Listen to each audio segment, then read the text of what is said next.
Hello again and welcome back to the Dirty Shop. Today I'm making a drop spindle, and a drop spindle is a device that's made to spin wool into yarn. It's kind of like a spinning wheel, but not nearly as complex. It's just a little stick with a flywheel on and a hook. So rather than making a simple one, my wife said she wants one to turn some wool that she has into yarn, and then she likes to crochet, as you've seen from that hat I made, or that she made for me. We felt it up, it was really nice.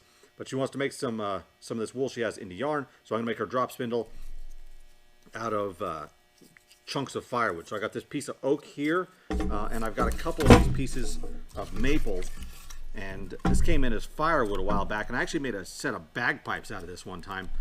They turned out okay, and maybe one day I'll get them out and show them to you guys. But you could see we couldn't just throw it all on the fire because it's got this curly maple thing going on, and it was really pretty. So we saved some of the nicer pieces of it to make whatever out of. You never know. So I've got my bandsaw here. I'm going to cut up some pieces and get them to the right size so that I can put them on my lathe over there and turn them down into a drop spindle and hopefully come up with something fairly simple fairly quickly. And as usual, safety glasses and tie-dye. Here we go. Warning. This video may contain scenes of extreme untidiness. Viewer discretion is advised.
This is the merino wool I'm using. It's from Paradise Fibers. I got it on Amazon, and it comes pre-roved already, so it's all in its original. It's already been combed, and all the fibers are going one direction, so it's very easy to spin it. So I take a piece off of here. It's all in big chunks, and it's hard to pull, you just pull from far away, and it pulls apart. And then I actually separate it again because it makes it easier to make a smaller thread. I don't have to draft it quite as much. So I'm going to draft a piece for you here. You just start at the very top, and you just pull a little bit at a time. And but pre-drafting it actually really helps if you're new to spinning, because it makes it so you can make really nice, thin, consistent threads or yarn here. This is actually considered a thread until you do two of them together makes the yarn.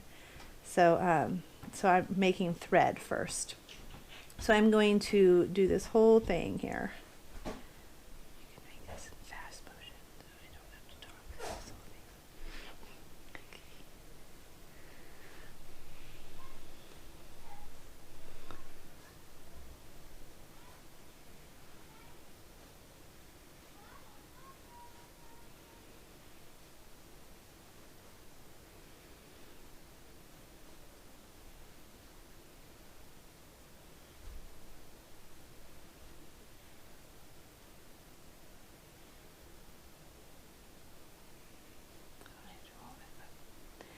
Okay, and then you can see I'm going to put it behind my wrist because otherwise it will attach when you're spinning.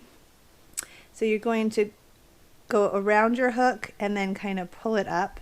Now this beginning might be a little bit thicker, but it's okay because I don't want it to break.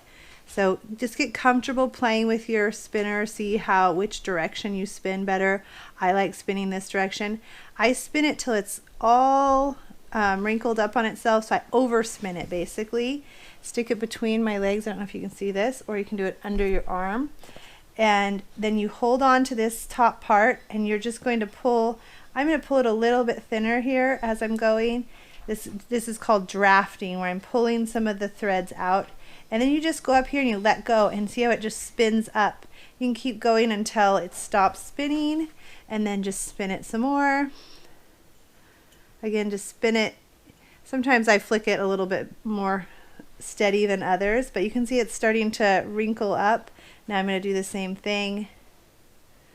Now you can make your yarn thinner if you draft it a little bit more. As you get more comfortable with it, this thicker yarn thread is better for beginners. But see, if this was hanging down, it would get very tangled. So you need to make sure it's behind your wrist there and hanging behind your hand, whichever hand you're spinning with. And then again, I'm just going to let go and let the wind go up the thread as I go.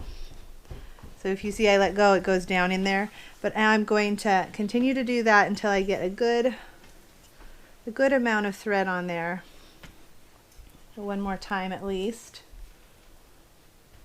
Now if it feels like it's hard to pull from right here, go back here. You have to go farther back and it'll actually pull easier. Because see, I got a little thick there and I don't want it quite that thick. So I'm going to do the thread up. And now I'm going to spin it one more time to just get a nice spin on it. I don't want to overspin it this time because now I'm going to pull it down and I'm actually going to go around the bottom. So you just want to pull it so that you can, and I'm going to just pull it into my hand here and just wrap it, all of that stuff that you've already wound. Now I'm going to come back up around my hook and I'm going to go around twice. Now, oops, dropped it, it doesn't matter, I can respin it. But I'm just going to continue spinning the same way that I did before. Continue drafting. I want it behind my hand again. And I'm just going to continue up my thread. And as I get too much on there and it's too long for me, I'm going to roll it onto the bottom here. So we'll just roll it on here. And it'll get more and more and more until you have a whole bunch on there. And you can make it into a ball and turn it into thread if you have two balls. I just did that. I just took two of mine off of my spools and now I'm going to actually join them together and make a yarn with this and I can make something.